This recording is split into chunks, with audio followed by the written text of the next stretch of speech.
There is rain in the air. There are cars heading to the grid as we get set for the third race of the weekend in the newly rebranded GB3 Championship, because what was British Formula 3 has now had an identity change, all part and parcel of the FIA now being limiting the use of the FIA's Formula 3 title exclusively for the international FIA F3 series. Governing bodies no longer able to grant permits for national level single-seater championships using the F3 brand. So, welcome to GB3, welcome to Snetterton, and welcome to the third race of the weekend, which is on a largely dry circuit. There's a bit of rain in the air. Whether it's going to come to anything before the drivers and teams commit to tyres, we'll have to wait and see. But the grid is being formed based on the reverse of the qualifying times set yesterday, but only for those people that were within 103% of the fastest time. That means really it's the top 11 on the grid.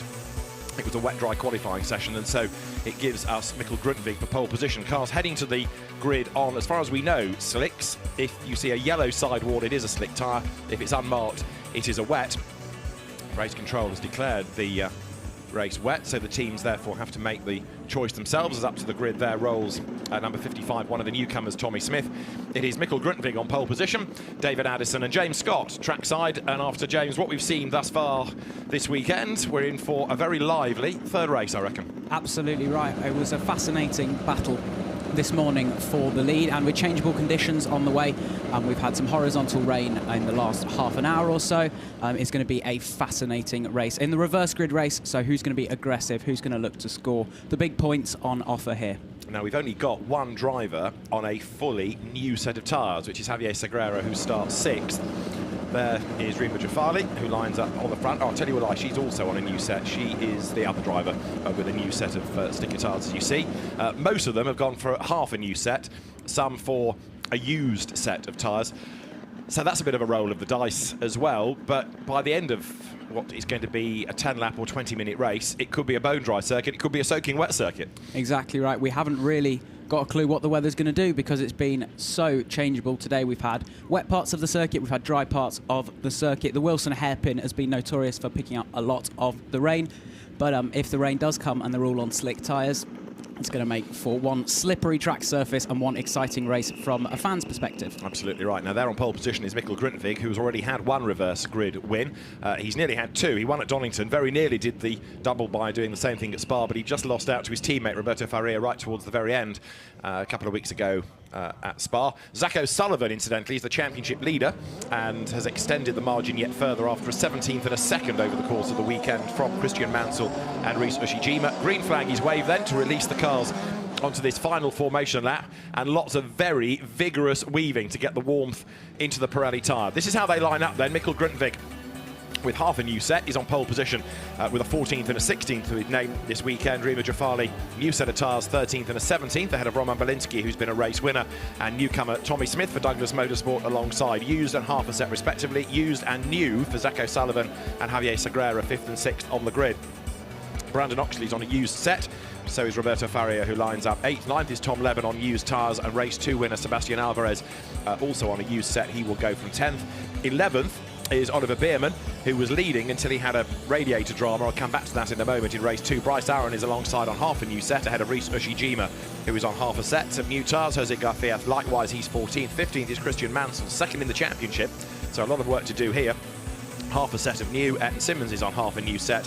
Frederick Lubin, likewise, so is Bart Halston, who was at the back of the grid, 6th in the championship. Now, Oliver Bierman won yesterday, led the earlier race today, and then had a radiator problem that in turn caused the engine to overheat, which in turn put it into limp home mode. So the team sorted that, happy, and he's good to go for race 2. And from 11th on the grid, given the pace that he's evinced thus far this weekend, he might well be a winner again. Yeah, I think Oliver Bierman is one very much to look out for. The other one I would look out for is Tom Leben. He's got a fantastic record around this circuit. He took 3 out of 3 wins in the Ginetta Junior Championship last time he was at the circuit. He was 4th place in the race earlier on today, so he'd be one to look through, to cut through the field. And then the other one is Roberto Faria, quickest on Thursday, along with Oliver Bierman. And so he struggled behind Etten Simmons in the race earlier on today, but he is certainly one to watch as we're watching the drivers really trying to put energy into the front tyres, because if it's a wet surface or a dry surface, it is imperative to get good tyre temperature so that you can get off the line well and try and get those all-important positions. For every position that you gain, you also gain 1 championship point when you cross the finish line. So if you start the race in 7th place and win, you'll pick up 6 extra points along with the 20 that comes with winning race number 3. Which is all to try to promote the overtaking, because some people complain that slicks and wing single-seaters becomes processional. Well, actually, GB3 has largely avoided that, and you saw the wet tyres, the wet Pirellis there in the pit lane, ready should anybody need them. This is round 15 of GB3, and the drivers making their way then now up towards the grid. It is, you see, declared wet, which basically means that it's up to you teams to decide what you do about tyres. It's not up to us, race control, to do it for you. So as the drivers work their way towards the front of the grid, Mikkel Grundtvig, Rima Jafali, Roman Belinsky, I would think, has got to be a factor in this, having had a win at Spa, but he's one of the quicker drivers starting near the pointy end of the grid. Yeah, and he picked up a podium earlier on today in our race number 2, our first race of the morning here in GB3, and he's certainly going to be looking to be aggressive because he needs those championship points. He's kind of in that mid-pack, 7th, 8th, 9th, around there, and it's very, very tight, and every point matters, so every overtake he makes is going to matter as well. Yes, he's only doing a part season, but just thinking ahead, there are relatively few clashes between the subsequent GB3 and his British F4 rounds, although next week there is a clash, is there not, because there's Silverstone for GB3, but he'll be at Knott Hill for British F4, so the points matter, yes, but he's never going to be able to string together a full championship assault because he can't do and hasn't been able to do every event. But I think what Roman Belinsky is trying to do is prove how good he is with a view to maybe doing a full season next year. And 2/3 over the weekend, impressive. As I say, Oliver Biermann has been one of our race winners. The other, Sebastian Alvarez, who got 4th yesterday and won earlier on today. So the grid is formed. It's going to be a 10-lap or 20-minute race, depending on if we have any bad weather or safety cars. Drivers now then look towards the lights. We'll have the green flag shown at the back to say that everybody is in place. Then they will look towards the gantry. There'll be a 5-second board, and then it's all eyes on the lights to get the 15th round of GB3 underway. It is go. It is a good start by Grundtvig and a good start also by Roman Belinsky. Not a brilliant getaway by Rima Jafali. So Grundtvig leads. Zach O'Sullivan in the dark blue car for Carlin then threads his way around the traffic, uses the pit exit lane in process, and there's contact in the middle of the pack, and that turns around Tommy Smith. I fear he has gone around, and that's going to put him to the back of the pack. So Tommy Smith off and in strife. He should be able to rejoin, but he's got a long, long slog now to catch and pass anybody as the survivors battle their way down towards Palmer, the left-hander at turn 3 for the first time. Yeah, and both Douglas Motorsport cars really struggling off the line there. You saw Rima Jafali, she's dropped from the front row down to about 8th position, and Tommy Smith getting spun round as well. Douglas team will not be happy with that, but it's been a great start for the front 3, not Rima Jafali. 1st and 3rd on the grid with 2 fantastic starts, and so as we head through the twisty middle section of the lap, they'll all be looking to jockey out for position before the long Bentley straight.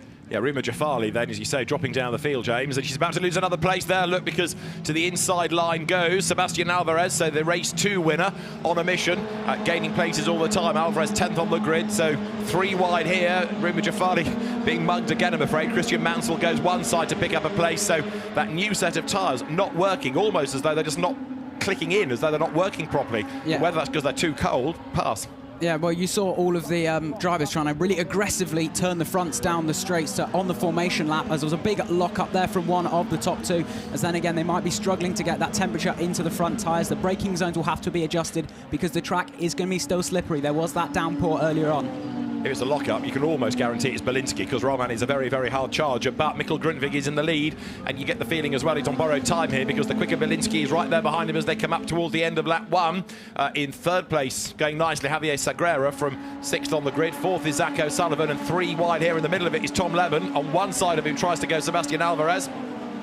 In the wheel tracks as they come over the line was then Brandon Oxley, another of the 2 newcomers that we've got this weekend, as the race lead is about to change, heading up towards Wilson, is it? Yes, indeed. Through has gone Roman Belinsky, and also now having a go for 2nd place, Javier Sagrera. This is going to play into Belinsky's hands, isn't it? Yeah, Grundtvig really struggling on the exit of turn 1. He couldn't get the power down as early as he'd like because Belinsky was up the inside, and that's going to give Sagrera and Zach O'Sullivan a huge hurry up as they head now down towards the twisty section. And Zach O'Sullivan, he pulls to the left-hand side of your screen, but he's also under threat from another one of the car number 7, and so this big bunch of 6 cars, they've really broken away from Alvarez down in 7th, our race 2 winner here. Yeah, Alvarez trying to go with them, but the leader now, Roman Belinsky, making good his escape on this lap 2 out of the 10, because at the moment, Grundtvig is the cork in the bottle. He was 11th in the qualifying session, pole on that reversal, of the drivers being within 103%. Somebody else that's worth watching is Oliver Beerman, look, who's joined that party as well, but it's whether he can get through the traffic before the leader gets away now. Frederick Lubin there, running out wide as he comes onto Bentley Straight, and even wider goes Ruma Jafali. Bounces back onto the racetrack, all sideways, but that's going to cost yet further time as the leader, in a very singular way now, Roman Belinsky gets away. But look at this battle pack for second, including Beerman there in the dark blue and white car number 87. Yeah, there's a huge amount of quick drivers in this cork bottle, because Zach O'Sullivan, championship leader, he's very quick. Roberto Faria was quick in 2 practice sessions on Thursday. Oliver Beerman quick in the other 2 practice sessions, and the winner of race number 1. They're all stuck behind Mikael Grundtvig, and so they're really struggling to catch Roman Belinsky, who's just got a clear road ahead of him, no dirty air, no problems, and he is looking very, very good indeed. Here comes Beerman, look to make his move against Zach O'Sullivan. He's got a toe, and there's just about room on the inside. Oh no, there's not, says Zach, so Beerman has to change tack there. One of the stars of the Italian and the German F4 scenes this year, doing a partial season in this, had his first win yesterday, that radiator drama earlier on, and now to the inside line of Sagrera goes Zach O'Sullivan for 3rd place. Looks side by side out of the Wilson hairpin. On the inside line is going to be Sagrera, on the outside line is Zach O'Sullivan. Is that going to put him in strife? It might well do. Beerman tries to get up the inside, O'Sullivan runs out wide onto the curb, and now he's got to go defensive and keeping Beerman at bay, and also Roberto Faria, who is next in the queue. Beerman to the inside of O'Sullivan, he should get the job done. Breaks late, scrabbles up the inside line. Here comes Faria as well, and O'Sullivan, the championship leader, loses out.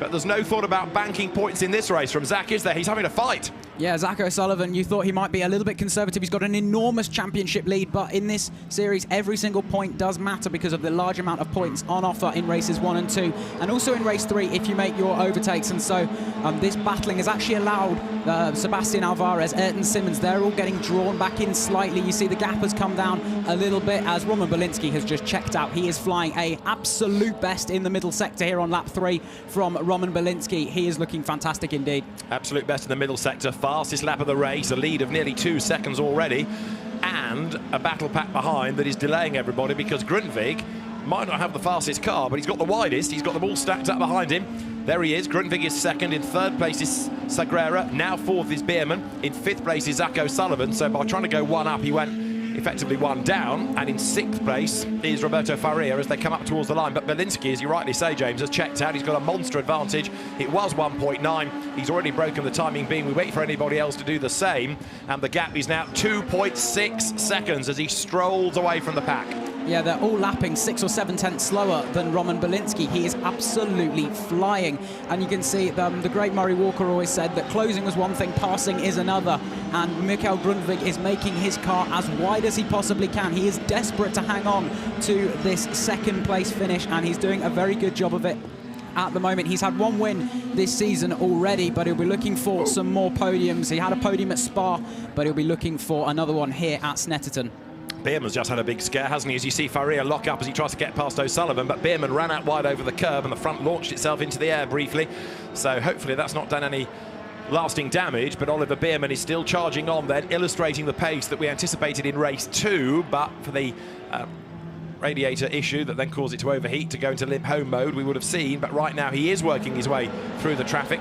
Ignore Roman Belinsky in a sense because he's away and gone for the race lead. Mikael Grundtvig is hanging on to 2nd from Sagrera, then Beerman, O'Sullivan and Faria. 7th is Sebastian Alvarez, 8th is Ayrton Simmons, 9th is Tom Leben for the Elite Motorsport team, and 10th is Christian Mansell, who needs to be better than that for points for the championship. And O'Sullivan on the back foot here, isn't he? So having shown good pace early on, now he's dropping away quirkily from the leaders and having to go defensive against Faria, who is being caught by Alvarez. Yeah, he's a couple of car lengths behind Oliver Beerman. The gap around 8 tenths at the moment. And Roman Belinsky, he's so much quicker than everybody else. It's all about this battle for 2nd place. And with Mikael Grundtvig going so slowly, you'd think that Zach O'Sullivan would soon be redrawn back into this fight. You can see the huge train that's formed going down the main straight as Mikael Grundtvig comes across the line to start lap number 5. As here comes Sagrera, he's going to look to go to the inside into Rich's corner, but there's just not enough space, and Oliver Beerman's going to be licking his lips in that cockpit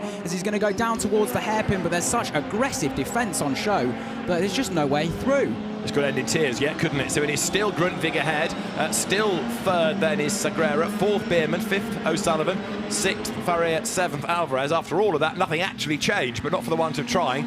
So Roman Belinsky leads. Second is everybody else. There's the train of cars down towards Agostini. Who's the mover this time? Beerman lines up for the inside line. Has Sagrera got damage? I think he has. The front wing, look, he's dragging on the right-hand side. He's dragging against the ground, so that's going to hamper Sagrera's car. But look, they are all queued up behind.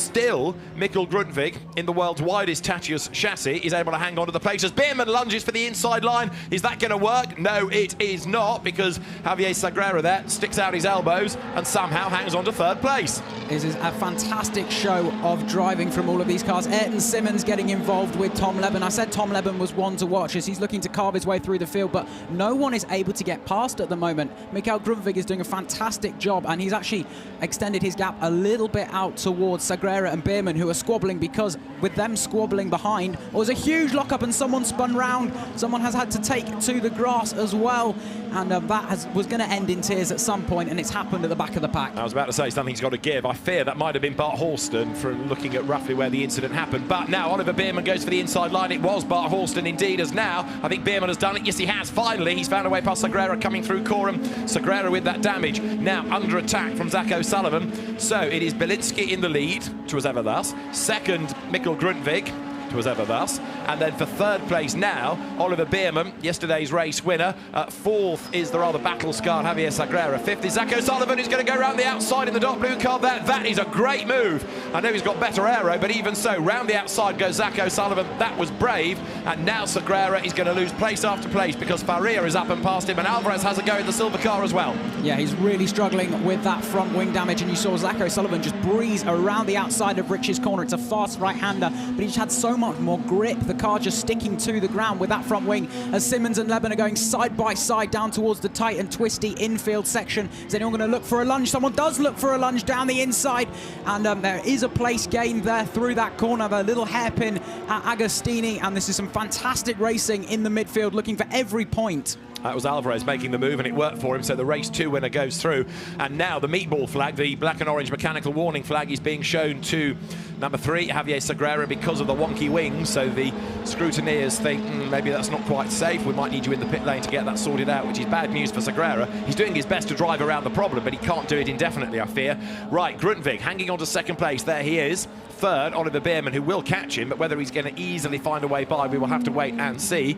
And then Sagrera, he's lost the wing completely now, so the pit lane is definitely beckoning for him. Has he got stuck under the car? Has he got rid of it? He's got rid of it, but that is now much compromised, and he is a sitting duck, isn't he, as there Ayrton Simmons goes past him, Christian Mansell, yes, and now Sagrera is heading for the pits, come what may, flag or no, because that car is pretty pointless to drive. It's got hardly any pace anymore. So what was a good drive early on has now gone. The next attention is on for second place, I reckon. Grundtvig versus Beerman, and the race leader Belinsky is nearly into the next race. He's 6.5 seconds to the good, as there Oliver Beerman makes his move for second place at Rich's.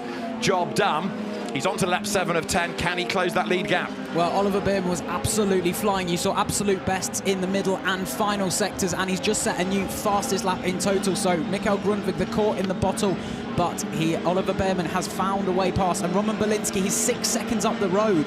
Grundtvig was just so slow, but if you see, I think Beerman has checked out from Grundtvig as well, who was just really struggling. I don't know if he couldn't get the tyres up to temperature or there was something wrong with that car, but Oliver Beerman breezed past, and now he'll be looking to take that race lead.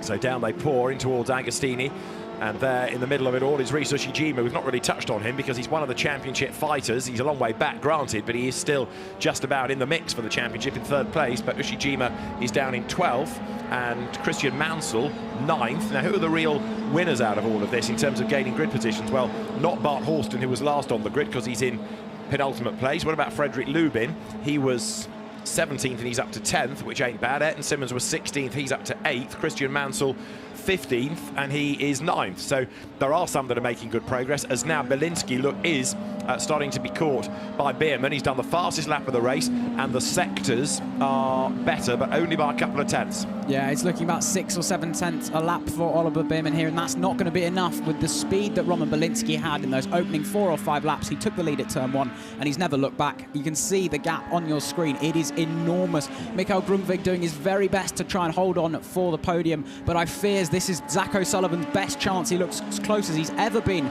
so far, heading down towards Rich's corner. Now we've got a driving standards flag for track limit abuse for Zach O'Sullivan, and there he is as he comes up to have a go at Mikael Grundtvig now. So they turn up towards the right-hander of the Wilson hairpin. Grundtvig going defensive. Zach O'Sullivan again has to make this call whether to go for points or just bank them. He's in jeopardy in a sense because he's got a car ahead, a car behind, that of Roberto Faria, which is closing up rapidly. Zach O'Sullivan is going to try the outside line at turn 3, which is a really brave effort. It's the longer line, it's the slower line. It might be the least successful line as well because he doesn't get ahead there. He's still on the outside line down towards Agostini. He's putting himself in further jeopardy here, and the door might be open for a chance for Faria. O'Sullivan again tries the outside line, but it's going to work, I think. He's got his nose in front. He's done it. He has secured the place. So he stands his ground, and that was good stuff by Zach O'Sullivan. Had confidence in the grip level on the outside, and he's made it stick. So finally, Zach O'Sullivan goes up to 3rd place. Very brave move indeed, because that was where he got overtaken by Oliver Beerman, trying to go around the outside of Grundtvig earlier on in the race. He really struggled, and so Bart Horston setting a new fastest lap of the race. So there's some pace there. Sadly, he's down in 17th position, but that was fantastic racing from Zach O'Sullivan, the championship leader, and with his championship rival, Rhys Ushijima, down in 13th place, and Christian Mansell also in 9th as well. Change there, look, because Faria has gone ahead of Grundtvig as well. This is kind of when the cork comes out of the bottle, isn't it? And suddenly people come flooding past. So Grundtvig losing place after place now. Faria doing what he did at Spa, getting ahead late race. There it was for the lead. Here it is only for 5th place now as they come up towards the line. So we have going over the timing line, Roman Belinsky clearing the lead. Now where is Oliver Beerman? He's 5.4 seconds back. That last lap was 0.6 of a second faster, but he's going to run out of time now with 2 laps to go. There is Zach O'Sullivan 3rd. 4th is Faria. 5th is Grundtvig. 6th, Sebastian Alvarez. Tom Leben is going to be 7th. Ayrton Simmons there, going through the shot, is 8th. And the rain starts to fall. Now, what is this going to do to the race, and is it going to be able to run its course on slick tyres? If it becomes absolutely torrential, it may end up with a stoppage, but hopefully we can get to the end on a greasy, testing, demanding circuit. This will show us who the really brave drivers are now, and the sensible drivers too.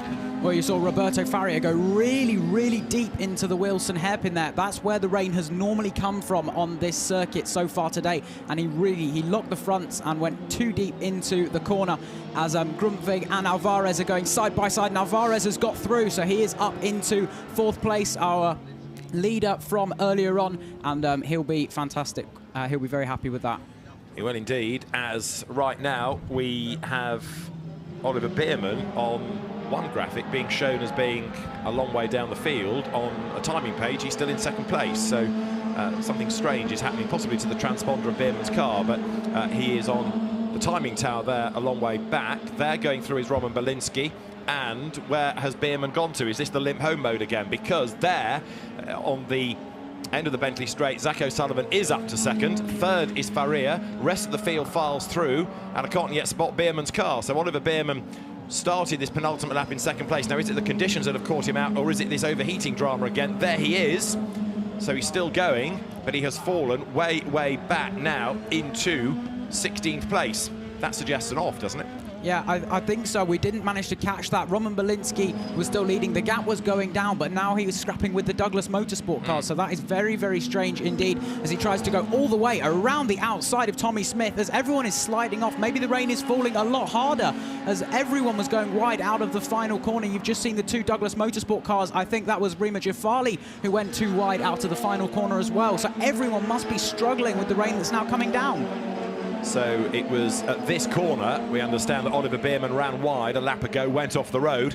So yes, as the rain is coming, and it's not consistent all the way around the lap, it's worse in certain places than others. Oliver Beerman was caught out and dropped down the field. Here, up at the Wilson hairpin, it looks really bad. Where we are at the start and finish line, big blue sky coming back overhead. The clouds are breaking again. There around the outside line goes FREDERICK LUBIN in number 78, but it's going to be surviving this last lap, isn't it? It is Bielinski ahead now by 8 seconds from Zach O'Sullivan. Roberto Faria set for third place, and Oliver Biermann's really bittersweet weekend is going to end on a sour note to a degree, isn't it? Having shown the pace, falling off the racetrack, but we've still got some good battles yet to be resolved. Yeah, and these two really, really going for it. Remember, every single point matters here in this championship. And so as we're watching going through Oggie's corner, it's really important that on the final lap you try and make your very last move, as Ayrton Simmons and FREDERICK LUBIN both gained 10 spots in this race. But we can see the race leader with an enormous advantage over Zach O'Sullivan. Normally in that shot we would have had Oliver Biermann, but as he went off at the same corner where Roberto Faria went in too deep, so that was where the rain must have come down instantly, and no one was expecting it. Indeed, on slick tyres, those at the front are always the pioneers, aren't they? Nothing to judge against. You turn in and suddenly it's a completely different feel from what it was a lap ago. But it is going to be a second win of the season for Roman Bielinski. Makes one wonder what he could have done had he signed up to a full season here. But the race leader, soon to become race winner, makes his way now down towards the timing line.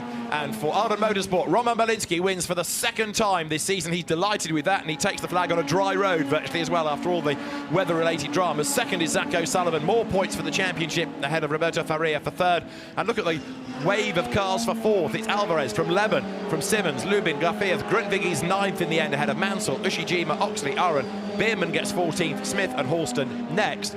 So considering that we didn't have a safety car, that long line, second all the way to the end, has won as they came across the line. But Roman Bielinski, a very impressive drive. He's got this reputation as a bit of a hard man, a wild man from his days in Ginetta Junior racing and also from British Formula 4. But what we're seeing in GB3, mighty impressive. Oh yeah, he locked the tyres early on. He locked the front right tyre as he headed into the braking zone for Brundle, and he's an aggressive racer, but he fought very well at the start of the race, took the lead and never ever looked back, and that's an extremely impressive drive. He's always finished in the top 6 so far this season when he's been racing in the GB3 Championship, so there is definitely a lot of pace in that car, and as you say, who knows, if he'd signed up for a full season, he could be very much in and among the championship fight. And there for Carlin, they're already working out where to put the championship trophy, aren't they? Because that's stretched Zach O'Sullivan's championship lead yet further. Let's have a look at the results then. Roman Bielinski the winner by 6 seconds from Zach O'Sullivan. Roberto Faria takes third, and Sebastian Alvarez, our race 2 winner, fourth. Tom Leben fifth from Ayrton Simmons and FREDERICK LUBIN, with Jose Garcia, Mikkel Grundtvig and Christian Mansell rounding out the top 10. 11th, Rhys Ushijima from Brandon OXLEY, and then Bryce Aaron. Oliver Biermann, after his off, ends up 14th, a case of what might have been, and after a spin on the first lap, Tommy Smith 15th. Another spinner, Bart Horston 16th. Rima Jafali, we saw on the grass, she's 17th, and Javier Sagrera pitted and got back on track, survived and finished in 18th place. So Roman Bielinski then the race winner, and a mighty effort that, but 6 seconds the margin. And Zach O'Sullivan, again, scoring more points, getting ever closer to a championship. Absolutely right. In the way that this championship works, every single point matters, and now his lead is well over 100, I'm sure, because of that commanding way in which he drives. He's taken a few wins this season, but it's not all about the wins, it's all about the consistency, and are you always outscoring your rivals? And with Ushijima down in 11th, that is going to be a big uphill battle for him to win the title. Well, Zach O'Sullivan oh so narrowly became F4 runner-up last year rather than champion. He was winning it, the race was stopped, it went on a countback and he lost out narrowly, so he's leaving nothing to chance this year. He wants to make sure he's got a massive gap in terms of points and can take a championship, and he would win GB3, but we've still got races to go before then, such as Silverstone in a week's time. Let's have a look back though at how that race panned out to give us a win for Roman Bielinski. From pole position, it was Mikkel Grundtvig who led them away. Rima Jafali on a new set of tyres, not being able to make the most of them. The car bogged down at the end, and the car slow off the line and then down towards the first corner. But Grundtvig it was that got the drop and was able to accelerate into the lead as Zach O'Sullivan wriggled his way through the traffic into turn 1. Tommy Smith, another spinner, as he got to turn 1. Bit of contact between the Douglas Motorsport cars, and the newcomer turned around and off the road. Big lock-up from a hard-charging Roman Bielinski as he put himself into second place and onto the tail of Mikkel Grundtvig. The car's accelerating down towards the right of bomb hole as Tom Leben didn't know who to work out to defend from, because on one side was Sebastian Alvarez and Ayrton Simmons was in the mix as well as the cars poured across the line. Tom Leben ultimately making it home in a good 5th place. Out wide went Mikkel Grundtvig, through for the race lead Roman Malinsky, and Sebastian Alvarez was also charging his way up the field as Rima Jafari ran out of road, coming onto Bentley straight. The car bouncing over the grass, and a big slide was saved to avoid a spin. Oliver Beerman making progress up from the 6th row of the grid. 11th is where he started, and Beerman's pace was good until he had a late race off down at turn 1 and cost himself a whole heap of time. But as the battles raged on for second and back, Roman Malinsky was able to build that advantage further up the road and get closer to a second victory of the season. As we had Bart Horston in strife, Christian Mansell delayed as well, going down through the Brundle-Nelson complex. So in the end, it was a race win for Roman Malinsky. Second place to Zach O'Sullivan with this brave move round the outside, going through the left-hander of Agostini, and Roberto Faria for third as Oliver Beerman ran out of road down at turn 1 and in the end fell down the order into 14th place. The next stop for GB3 is going to be Silverstone in a week's time. But for now, from Snetterton, from James Scott and David Addison, it's goodbye.